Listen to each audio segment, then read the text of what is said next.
এর হাত থেকে দেশকে মুক্ত করবার জন্য এখন থেকে যা আছে তাই দিয়ে নামতে হবে। আর দেশের জনগণই আমাদের শক্তি, জনগণকে নিয়েই আমাদের এগিয়ে যেতে হবে।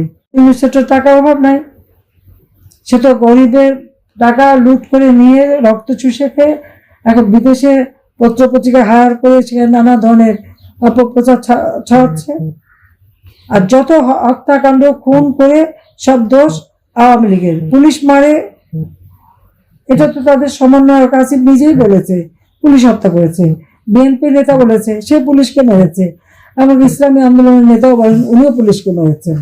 কিন্তু মামলাগুলি সব আওয়ামী লীগের বিরুদ্ধে, সব মামলা আওয়ামী লীগের বিরুদ্ধে, আওয়ামী লীগের কেউ বাদ নাই। তো কত মামলা, আমার মনে হয় যত মামলা দিয়েছে তার একটা হিসাব বের করলে ইউনূসের নাম ওই গিনিস বুক অফ রেকর্ডে যাবে, যে সে কত মানুষের বিরুদ্ধে কত মামলা করতে পারে, একটা দলকে ঘায়াল করার জন্য কি কত হাজার হাজার কর্মী নেতাকর্মীকে জেলে পুরতে পারে, এবং কত লক্ষ নেতাকর্মী মানুষের বিরুদ্ধে মামলা দিয়ে আসামি করতে পারে। এই রেকর্ড সে কিন্তু ভঙ্গ করবে এবং গিনিস বুক অফ রেকর্ডে নিশ্চয়ই তার নাম চলে আসবে। আর যদি মানুষ হত্যা, জেল জুলুম, অত্যাচার, নির্যাতন, দুর্নীতি এবং গরিবের রক্ত চুষে খাওয়া, এই ব্যাপারে যদি তার রেকর্ড দেখা হয় তাহলে সে আর একটা নোবেল প্রাইজ পেতে পারে। তবে সেই নোবেল প্রাইজের নামটা দিতে হবে অশান্তির নোবেল প্রাইজ, কারণ অশান্তির সৃষ্টিতে ইউনূস চ্যাম্পিয়ন সারা বিশ্বে, এবং বিশ্ব নেতারা কিন্তু তা জানে, এটা বোঝে যে সে দেশ চালাতে ব্যর্থ, দেশ চালাবার মতো তার ক্ষমতা নাই। সেই জন্য এখন সে অনেক টাকা পয়সা খরচ করে একজনকে নিয়ে আসেন আর তাদেরকে দিয়ে অন্যদের কাছে ধর্ণা দেওয়ায় যে ইউনূসকে সমর্থন দিতে হবে। এখানে অনেক হাই কমিশনার আছে, অ্যাম্বাসাডার, তাদেরকে দিয়েও রিকোয়েস্ট করে ইউনূসকে সমর্থন দিতে হবে। কেন? ইউনূসকে নাকি মাথায় করে এনে ক্ষমতায় বসিয়েছে। সে তো সেখানে বললেও সে সূক্ষ্ম পরিকল্পনা করে সেখান থেকে ক্ষমতার থেকে হটিয়ে দিয়ে নিজে ক্ষমতা এসেছে। বিল ক্লিন্টনের ফাউন্ডেশনে বললো এটা সম্পূর্ণটাই তার সেই সূক্ষ্ম পরিকল্পনা, অর্থাৎ ম্যাটিকুলাস ডিজাইন করা পরিকল্পনা। কোনো নেতা নাই, ছাত্র জনতা কিছু নাই। আবার সুইজারল্যান্ডে ডাভোসে ওয়ার্ল্ড ইকোনমিক ফোরামে যে বলে যে আমি কিছুই জানতাম না, উনি নাকি কিছুই জানতো না, ওনাকে নাকি সবাই ধরে এনে ক্ষমতায় বসিয়েছে। তো যারা ধরে এনে ক্ষমতায় বসিয়েছে তার দেশের যে সর্বনাশটা করেছে, এটা কি তারা একবার চিন্তা করতে পারে? দারিদ্রের হার যেটা আমি 18% কমিয়েছিলাম, নিশ্চয় এটা এখন 19-20-এ চলে আসছে। আমি 26.88 বিলিয়ন রিজার্ভ রেখে এসেছিলাম। ইনফ্লেশন আমার 9%-এর মধ্যে ধরা ছিল,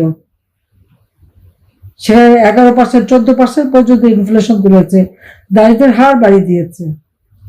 কোন উপকারটা করলো দেশের মানুষের? আজকে চাল, ডাল, তেল, লবণ প্রত্যেকটা জিনিসের দাম বেড়েছে। আমাদের শীতকালে এই সময় তো সাধারণত জিনিসের দাম বাড়ার কথা না, কিন্তু তারপরেও সব জিনিসের দাম বেড়েছে। আবার পরে জিনিসের দাম নাকি কমিয়ে দিয়েছে। কমানোটা কি?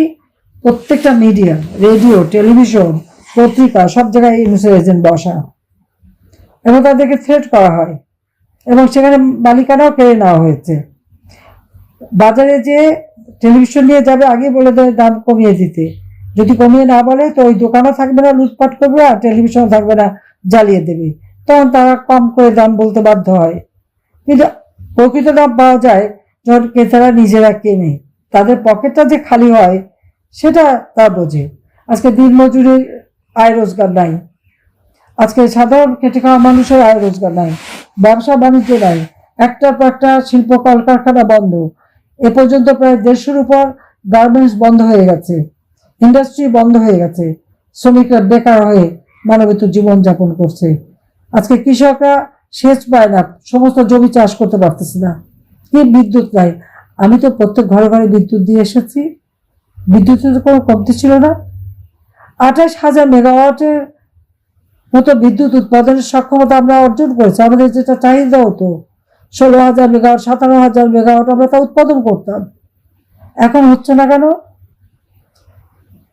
বিদ্যুৎ তৈরি করার জন্য যে উপকরণ কেনা, সেটা অর্থ তো বাজেটে ধরা ছিল, সে টাকা গেল কোথায় তার জবাব দিতে হবে তাকে, সে জবাবও তাকে দিতে হবে।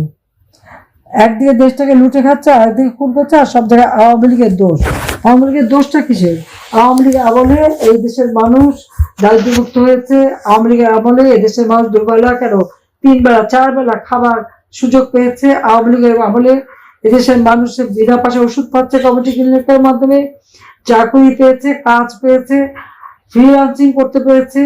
স্যাটেলাইট বঙ্গবন্ধু 1 উৎক্ষেপণ করে দিয়ে মানুষকে আমরা সুযোগ করে দিয়েছি, প্রযুক্তি শিক্ষা দিচ্ছি।